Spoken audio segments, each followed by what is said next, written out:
Paano butasin ang layout ng client mo sa Photoshop? So ito meron tayong isang inquiry dito, no. Ito yung isa sa mga nag-avail ng ating DSLR boot version 7, si Sir Emilio. May tanong siya sa atin.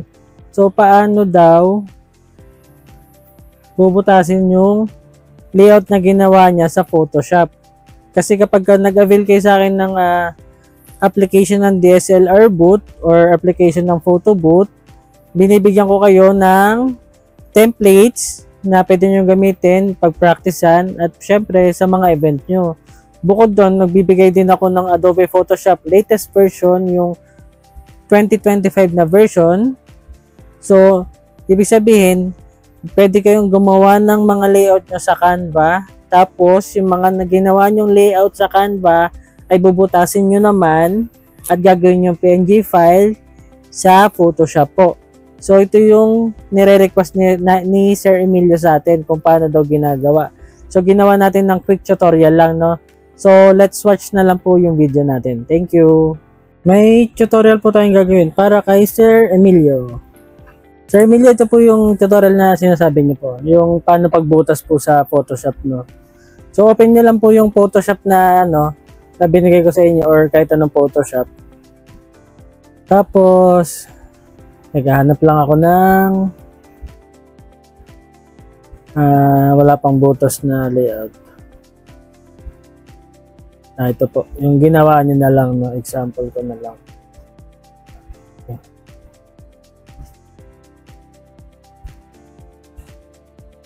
Ayan. Ito rin po yung Photoshop na binigay ko sa inyo, yung version na 2025. So kapag na-open nyo po yung Photoshop nyo po, ganyan po ang lalabas dyan, no? Yan, ito po yung mga lalabas dyan. Kaya ganyan itsura niyan. Minsan naka-view siya, ito po yung nasa kanan. Yan, no? So baguhin natin. Yan, ganyan po, no? Yan po yun yung ano nyo. So hanapin nyo lang, yan yung makikita nyo pagka-open nyo ng Photoshop. Tapos punta lang kayo sa download. Ito yung file nyo, no? Yung sinend nyo po sa akin na wala pang butas, no? So, unahin ko na itong una. Kunwari, i-click nyo lang po ito. Click, tapos huwag nyo bibitawan. Hold nyo lang po, tapos ilapag nyo lang po dito, no? Sa may Photoshop. Click, hold, tapos drop nyo po dito sa may Photoshop, kahit saan dyan. Yan. Tapos pag na-drop nyo po, antayin nyo lang po, maglo-loading yan. Ayan, kung napapansin nyo, di ba, walang butas yung gitna. Yan, walang. Tapos dito sa may bandang kanan, nakalagay dyan background. So, okay lang po yan, no? So, tapos, punta kayo dito sa may left side, itong makita nyo sa may arrow ko. Tingnan nyo lang po itong na to, yung itong eraser na to. Tatlo kasi yan. Pag dininan mo to, lalabas yung tatlo. So, yung eraser sa taas, pag nagbura yan, papansin mo, bilog. Ang mabubura lang yan lang, oh. Yung mga konti-konti lang. Yan, oh. Pag nagkamali ka, Control-Z mo lang. So, tingnan natin ulit yung eraser na isa. Ang kailangan mo dito, yung Magic Eraser na tool. So, click mo lang po yan. Tapos, napapansin mo tong nasa loob, di ba? Yung tatanggalin natin nasa loob. Bali, pag kinlik mo yan, yung color blue na yan, basta nasa loob na itong box na to, lahat ng nasa loob na isang kulay na yan, mabubura niya. Click natin, no? Ayan. So, napansin nyo, nabura na po agad. So, butas na po yan. So, dito naman yung nasa gitna naman. So, pag gawin din natin, i-click nyo lang yung kulay blue. Yan, para mabura yung nasa gitna. Ayan, mapapansin nyo, mabubura. Pero mapapansin mo dito, yung sa bandang baba, hindi nabura yung blue. Kasi nasa loob siya ng bilog. So, dapat, i-click mo tong kulay blue na nasa loob ng bilog para mabura din yan. So, ayan na po. Tapos, itong nasa dulo, ganun din. Example, napindot mo tong kulay dilaw, yung frame mo. Ang mabubura, yung frame mo. No? Control-Z mo lang para bumalik. So, dapat ang i-delete mo, ito nasa gitna. So, click mo lang to. So, ulit, ito yung eraser, Magic Eraser.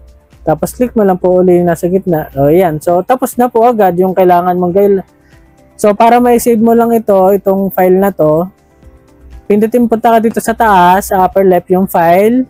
Pindutin mo yung file, hanapin mo yung export. Export. Tapos, quick export as PNG. PNG lang. Tapos antay mo lang po. Tapos ito na. hanapin mo na kung saan mo siya gusto i-save. So, example, sa download natin lalagay, sample ni Sir. Sample Sir Emilio. Ayan. So, pag na-save mo na yan, pwede mo nang i-close tong Photoshop o kaya i-X mo siya dito sa taas. Pag in-X mo siya, syempre ayaw mo naman na i-save tong ano na to, itong naka-Photoshop kasi na file na to pag sinave mo to. Yung kanina, sinave natin as PNG. Pero ngayon, pag kino-close mo kasi yan, automatic siya magtatanong kung gusto mo siyang i-save ng Photoshop file. Siyempre, hindi mo naman kailangan ng Photoshop file kasi na-save mo na kanina yung kailangan mo na PNG. So, no mo na to para mag-close na siya. So, ayan, close na siya. So, kung gusto mo uling mag-delete uli, yun na rin, isa pang file mo, ito, hold, drag and drop mo lang dito sa loob, no? Example natin uli yan. So, hanapin mo uli yung eraser sa kaliwa. Dinan mo yan.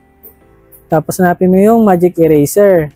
Tapos, syempre, dahil yung kulay puti yung nasa loob, puti yung anin mo, buburay mo. Hanapin, i-click mo kahit saan na may kulay puti dito sa loob ng box. So, click natin. Ayan, burado na siya. So, ganun din gagawin mo dun sa iba. Click mo lang sa loob. Tapos, pag na-delete mo na, ibig sabihin, butas na po yan. So, ulit, paano pag-save? File.